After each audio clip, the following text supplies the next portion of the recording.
L'ange de l'Éternel lui cria des cieux et dit: Abraham, Abraham. Genèse 22, 11. Dans la Bible, 7 personnes ont entendu à un moment spécial de leur vie un double appel de leur nom. Ce sont Abraham, Jacob, Moïse, Shmuel, Simon-Pierre, Marthe et Saül de Tarse. Ce fait remarquable a certainement une signification, car notre Dieu ne fait jamais rien au hasard ou sans raison. Dans la vie de ceux qui sont été appelés ainsi, on peut découvrir ce que Dieu s'est proposé dans sa grâce souveraine à leur égard. Chacun d'eux étant un instrument qu'il s'est choisi et qui est cher à son cœur. Vois Acte 9, 11. En Abraham, nous voyons une vie de foi qui plaît à Dieu. Il a répondu à l'appel de Dieu. Vivre une vie séparée de tout soutien naturel, en s'appuyant uniquement sur la promesse de Dieu. Il a cru que Dieu lui donnerait un héritier, la descendance promise, et cette foi lui a été comptée à justice. Genèse 15, 6.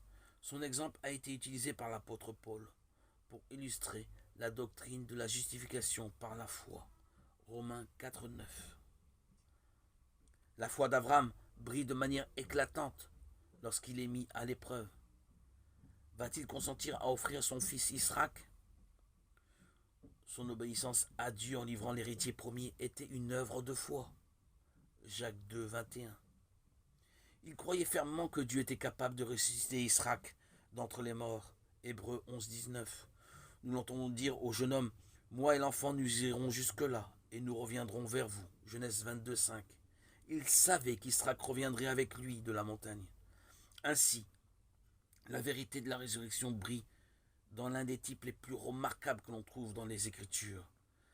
Abraham et Isaac gravissent la montagne.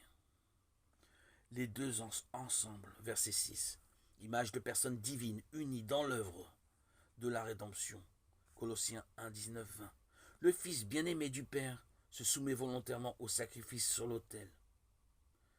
Mais l'ange de l'Éternel intervient. Il arrête la main du patriarche en criant: Abraham, Abraham. Un bélier est fourni pour être offert en sacrifice à la place d'Isaac. Nous avons là une image bénie de ce Dieu qui n'a pas épargné son propre fils. Romains 8, 32. Pour Christ, il n'y a pas eu de remplaçant. Ensuite, nous voyons le Fils de manière figurée comme ressuscité d'entre les morts.